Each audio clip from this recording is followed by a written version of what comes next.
மிகவும் பிரசித்தமாய் இன்றைக்கு ஒரு புகழப்பட்ட, பேசப்பட்ட, கொண்டாடப்பட்ட நாள் என்னன்னா இன்னைக்கு பெண்டிகாஸ்டல் டே. அல்லேலூயா. பெந்தகோஸ்தே நாள். இயேசு கிறிஸ்து இந்த பூமியில வந்து பிறந்தார், மரித்தார், அடுத்தது எப்போ எழுந்தார்? மூன்றாவது நாள் உயிரோடு எழுந்தார். அதுக்கப்புறம் எத்தனை நாள் இருந்தார் சொல்லுங்க? பைபிள் தெரிஞ்சு சொல்லுங்க. எத்தனை நாள் இருந்தார்? 40 நாள் இருந்தார். 40வது நாள் எடுத்துக்கொள்ளப்பட்டார். அதற்கு பிறகு 50வது நாள் ஆவியானவர் ஊற்றப்பட்டார். அதுதான் பெந்தெகோஸ்தே நாள்.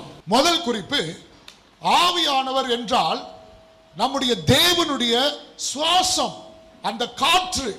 இப்ப நான் சுவாசம் இழுத்து, மூச்சு இழுத்து, காற்று இழுத்து மூச்சை வெளியே விடுறேன் இல்லையா?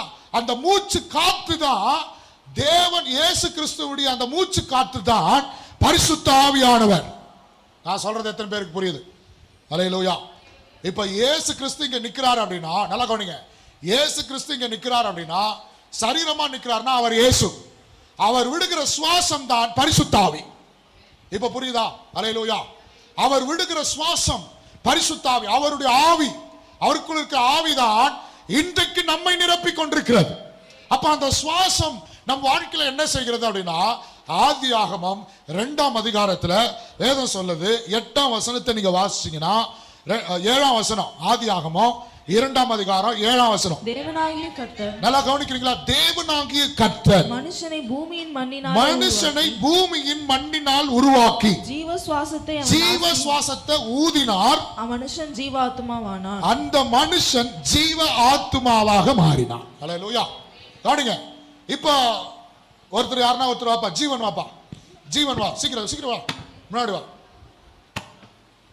நான் சொல்ற வரைக்கும் அசையக்கூடாது, அப்படியே கை கட்டி நிற்கணும். ஓகேவா? சொல்லும் போது குதிக்கணும். ஓகேவா? ஒரே குச்சிட்டு நீ போயிடு.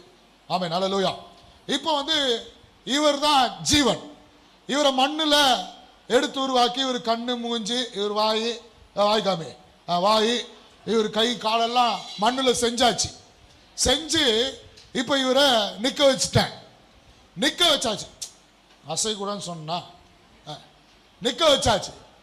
இப்போ இவருக்குள்ள மண்ணுனால செய்து நிற்க வச்சுட்டேன். இவருக்குள்ள உயிர் வர வரைக்கும் இவர் எத்தனை வருஷம் ஆனாலும் இப்படிதான் நிற்கணும், கை கட்டின்னு, அம்பேத்கர் மாதிரி. அல்லேலூயா சொல்லுவான். அல்லேலூயா. நல்லா கவனிக்கிறீங்களா? ஆனா இப்போ இந்த மண்ணுனால செஞ்சுட்டு இதுக்குள்ள அந்த சுவாசத்தை ஊதும் போது இதுக்குள்ள உயிர் வருது. ஊதுட்டுமா? ஒரு ஜம்ப் பண்றியா? வந்துச்சு. ஓகே, போலாம். நல்லா கவனிங்க. அதே போலதான் ஆண்டவர் மனுஷனை மண்ணினால உருவாக்கி அவனுக்குள் அந்த சுவாசத்தை ஊதினார் பாருங்க. அப்ப அவன் அசைய ஆரம்பித்தான். அல்லேலூயா. அவன் மிருகங்களுக்கு பேர் வைக்க ஆரம்பித்தான். அவன் ஆளுகை செய்ய ஆரம்பித்தான். அவன் சந்தோஷப்பட ஆரம்பித்தான். வேதம் சொல்லுது, ஆதாம் ஏவாள முறையா பார்க்கும் போது துள்ளி குதிச்சாராம். ஆமென். அல்லேலூயா. சிலையா இருந்தா துள்ளி குதிச்சிருக்க முடியுமா? முடியாது. ஆனால் ஜீவ சுவாசம், அந்த ஆவியான, கவனிக்கணும், பேசக்கூடாது. அந்த ஆவியானுடைய சுவாசம் அவனுக்குள், ஆதாமுக்குள் வந்த போது அவன் ஜீவ ஆத்மாவானான். அவன் செயல்பட துவங்கினான், அவன் அசைய துவங்கினான், சந்தோஷப்பட துவங்கினான். இன்னைக்கு சிலருடைய வாழ்க்கையில கல்லு மாதிரி ஆயிட்டான்பா மனுஷன். ஒரு காலத்துல எப்படி இருந்தான், ஒரு காலத்துல எவ்வளவு சந்தோஷமா இருந்தான். அசையாத கல்ல போல துக்கம், துயரம், வேதனை எல்லாம் நிரப்பப்பட்டு அசையாத ஒரு மனுஷனை போல மாறிட்டான் அப்படின்னு சொல்லுவாங்க. நல்லா கவனிங்க. நாம் மண்ணை போல இருக்கலாம், கல்ல போல இருக்கலாம், ஆனால் ஆவியானவர் உங்களுக்குள் இருந்தால் எப்போதும் சந்தோஷமா இருப்போம். ஆமென். அல்லேலூயா. எப்போதும் பலம் உள்ளவர்களா இருப்போம், எப்போதும் ஆண்டவருக்குள் மகிழ்ச்சியா இருப்போம். அப்ப மண்ணுக்குள்ள அந்த ஆவி ஊதப்பட்ட போது அவன் ஜீவ ஆத்மாவாக மாறினான்.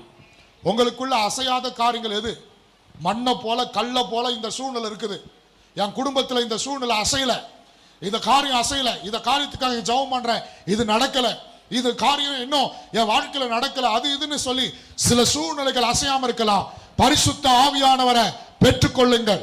ஹோலி ஸ்பிரிட் உங்க வாழ்க்கையில ரிசீவ் பண்ணுங்க. நீங்க பெற்றுக்கொள்ளுங்க, நீங்க அக்செப்ட் பண்ணுங்க. ஆண்டவரை உங்களுக்குள்ள ஏற்றுக்கொள்ளுங்க.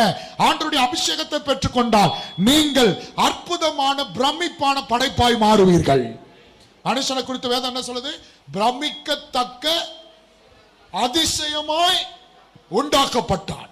பிரமிக்கத்தக்க அதிசயமான ஒரு பர்சனா நீங்க மாறணும்னா ஆவியானவர் உங்களுக்கு தேவை. இரண்டாவது குறிப்பு, வேதம் சொல்லுது, யாத்திராகமம் புஸ்தகம் 15ஆம் அதிகாரம் 8ஆம் வசனத்துல வாசிச்சீங்கன்னா, அடுத்தது ஆண்டவருடைய சுவாசம், அந்த ஆவி என்ன செய்கிறதா, ஆண்டவருடைய அந்த சுவாசம் என்ன செய்கிறது?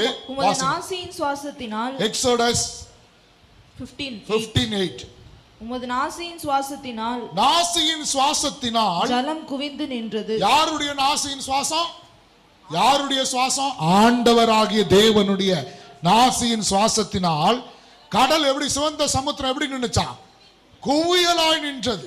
நல்லா கவனிங்க. இரண்டாவது, ஆவியானவர் இந்த பெந்தெகோஸ்தே நாளில ஆவியானவர் மனிதனுடைய வாழ்க்கையில செய்கிற இரண்டாவது காரியம், ஒரு குறிப்பிட்ட நேரத்தில், நல்லா கவனிங்க, குறிப்பிட்ட நேரத்தில் இஸ்ரவேல் ஜனங்க எகிப்திலிருந்து புறப்பட்டு வந்தாங்க, போயின்னு இருக்கிறாங்க, பின்னாடி பார்வோன் துரத்தின்னு வரான், ஓடுறாங்க, நடக்கிறாங்க, போறாங்க.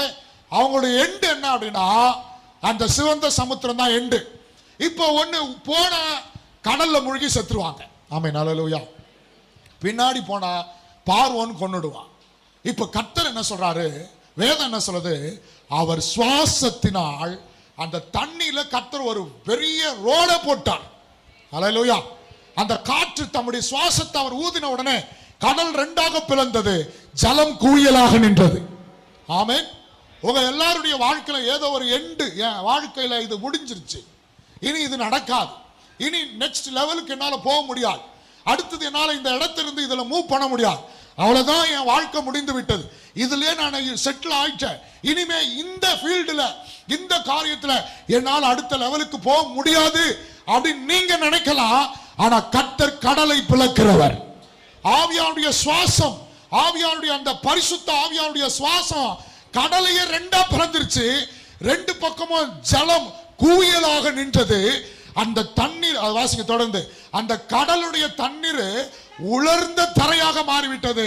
ஆவியானவர் எல்லாத்தையும் ஆண்டவர் உரிந்து எடுத்து விட்டார். அல்லேலூயா. உங்க வாழ்க்கையில என்ன தடை, எது உங்களை தடை பண்ணி நிக்க வைக்குது, அடுத்த லெவலுக்கு போகக்கூடாதபடி ஆசீர்வாதத்துல, ஸ்பிரிச்சுவல்ல, உங்க குடும்ப ஆசீர்வாதத்துல, சமாதானத்துல, பொருளாதாரத்துல, எதுல நீங்க அடுத்த லெவலுக்கு போக முடியாதபடி நீங்க ஸ்டக் ஆகி நிக்கிறீங்களோ, உங்களை அடுத்த லெவலுக்கு கொண்டு போகிறவர் தான் பரிசுத்த ஆவியானவர். ஆண்டவருடைய அந்த சுவாசம் ஊதப்பட்ட போது சிவந்த சமுத்திரம் ரெண்டாக பிளந்தது, ஜலம் குவியலாக நின்றது, ஜனங்கள் நடந்து போனார்கள். எவ்வளவு பேர் நடந்து போனாங்க? 30 லட்சத்துக்கும் மேற்பட்ட ஜனங்கள் நடந்து போனார்கள். அல்லேலூயா. ஒருத்தரை நடத்த முடியாதா கர்த்தரால? 30 லட்சத்துக்கும் மேற்பட்ட ஜனங்களை கர்த்தருடைய ஆவியானவர் அவர்களை நடத்தினார். பழைய ஏற்பாட்டு காலத்துல, ஓல்டு டெஸ்ட்மெண்ட்ல ஆவியானவர் இல்லைன்னு யார் சொன்னது? பழைய ஏற்பாடு முழுவதும் ஆவியானவரால் நடத்தப்பட்டது. அல்லேலூயா. பழைய ஏற்பாட்டு காலத்துல இஸ்ரவேல் ஜனங்க அந்த சமுத்திரத்துல வந்து நின்ன உடனே ஆவியானவர் தன் சுவாசத்தை ஊதினார். மோசே கிட்ட இல்ல வல்லமை, மோசையின் கோல்ல இல்ல வல்லமை, ஆவியானவர் தன் சுவாசத்தை ஊதின போது கடல் ரெண்டாக பிளந்தது, ஜனங்கள் அடுத்த லெவலுக்கு புறப்பட்டு போனார்கள். உங்க வாழ்க்கையில கர்த்தர் அடுத்த லெவலுக்கு கொண்டு போவார். காரணம், நாம் ஆராதிக்கிற தேவன் பரிசுத்த ஆவியானவர் நம்மோடு கூட இருக்கிறார், மகிமையான காரியங்களை செய்வார். Praise the lord. ஹல்லேலூயா. மூன்றாவதாக ஆவியானவருடைய சுவாசம், ஆண்டவருடைய சுவாசம். ஆவியானவர் என்ன செய்கிறார்? யோபுவின் புஸ்தகம் 32ஆம் அதிகாரம் 8ஆம் வசனத்தை ஒருவர் வாசிங்க. 32:8. ஆனாலும் மனுஷரில் ஒரு ஆவி உண்டு. கவனிக்கிறீங்களா எல்லாரும்? ஆனாலும் மனுஷரில் ஒரு ஆவி உண்டு. சர்வ வல்லவருடைய, அதான் நம்ம ஆவி. மனுஷன் எப்படி படைக்கப்பட்டிருக்கிறான்? மனுஷனுடைய மாடல் என்ன? மனுஷனுடைய பேட்டர்ன் என்ன? ஆவி, ஆத்துமா, சரீரம். அப்போ நமக்குள்ள ஆவி இருக்குது. இப்ப வாசி, அப்பதான் புரியும். ஃபர்ஸ்ட்ல இருந்து வாசி. ஆனாலும் மனுஷரில் ஒரு ஆவி, மனுஷருக்குள்ள ஒரு ஆவி உண்டு. சர்வ வல்லவருடைய சுவாசமே, சர்வ வல்லவருடைய சுவாசமே அவர்களை உணர்வுள்ளவர்கள். அந்த சுவாசம், அந்த ஆவியானவர் நம்ம ஆவியில கலக்கும் போது, நமக்குள்ள இறங்கி வரும்போது உணர்வு உள்ளவர்களாக மாற்றுகிறார். அல்லேலூயா. அதான் உயிர் வருகிறது, கான்சியஸ். நம்ம கான்சியஸ், சில நேரத்தில் அன்கான்சியஸா இருக்கிறோம். சில நேரத்தில் எதை எப்படி செய்யணும், என்ன செய்யறது, என் வாழ்க்கைக்காக என்ன முடிவு எடுக்கிறது, நான் என்ன காரியம் செய்யறது அப்படின்னு சொல்லி நாம உணர்வு இல்லாமல் இருக்கும்போது, ஐடியா இல்லாமல் இருக்கும்போது, இந்த ஆவியானவர் உங்களுக்குள் இருந்து உங்களை நடத்துவார். உங்களுக்குள் இருந்து உங்களை நடத்துவார். மகனே, இந்த வழியில போ, இந்த காரியத்தை செய், இந்த அப்ளிகேஷன் போடு, இந்த இடத்துக்கு போ, இந்த இடத்துல நில்லு, இப்படி பேசு, இப்படி பேசாத என்று சொல்லி ஆண்டவர் ஆவியானவர் நமக்குள் இருந்து நடத்துவார். மூன்றாவதாக நமக்குள் இருந்து கர்த்தர் உணர்வுள்ளவர்களாக மாற்றுகிறார். கைகளை உயர்த்தி சொல்லுவோம். இந்த பெந்தகோஸ்தே நாளிலே ஆவியானவர் நமக்கு செய்கிற காரியங்கள், ஒன்று, நம்மை மண்ணான நம்மை ஜீவனுள்ள மனிதனாய் மாற்றி நம்மை சந்தோஷத்தோடு நம்மளை வாழ வைக்கிற தேவன். இரண்டாவதாக நமக்கு வெளியில நமக்கு விரோதமாக வருகிற தடைகள், அது எப்படிப்பட்ட பிரச்சனையா இருந்தாலும் கர்த்தர் அதை ரெண்டாய் பிளந்து அதன் மத்தியிலே கர்த்தர் நடக்க பண்ணுவார். இது ஆவியானுடைய வல்லமை. மூன்றாவதாக நமக்குள் இருந்து, ஒரு வசனம் உங்களுக்கு காமிக்கிறேன். யோவான் எழுதின சுவிசேஷம் கடைசி அதிகாரம், பேதுருவை பற்றி ஆண்டவர் சொல்றாரு, பேதுருவே நீ இளம் வயதுள்ளவனா இருக்கும்போது, 18ஆம் வசனம், கடைசி அதிகாரம் 18ஆம் வசனம், நீ இளம் வயதுள்ளவனா இருந்த போது உன்னை நீயே அரை கட்டி கொண்டு. அப்படின்னா நீ சின்ன பையனா இருக்கும்போது உனக்கு நீ என்ன வேணுமோ அதை செய்து கொண்ட, உனக்கு இஷ்டமான வழியில போன. ஆனால் நீ முதிர் வயதுள்ள அடை கட்டி கொண்டு உனக்கு இஷ்டமான இடங்களிலே நடந்து திரிந்த, உனக்கு இஷ்டமான இடத்துல நடந்து திரிஞ்ச, அது நீ உன்னுடைய காரியம். வேறு ஒருவன் உன் அறையை கட்டி உனக்கு இஷ்டமில்லாத இடத்துக்கு உன்னை கொண்டு. இதுதான் ஆவியானவன். நாம இஷ்டப்படி சில நேரங்களில் செய்யலாம். நீங்க கையை உயர்த்திட்டீங்கன்னா, என்னால முடியாது ஆண்டவரே, என்னால இந்த காரியத்தில் என்ன செய்யறதுன்னு தெரியல, என்னுடைய முயற்சிகள் ஃபெயிலியர், என் காரியங்கள் ஃபெயிலியர், எல்லாம் முடிஞ்சிருச்சு, இனி கையை உயர்த்தி விடுகிறேன், நீர் எங்களை நடத்தும். இது ஆவியானவர். அல்லேலூயா.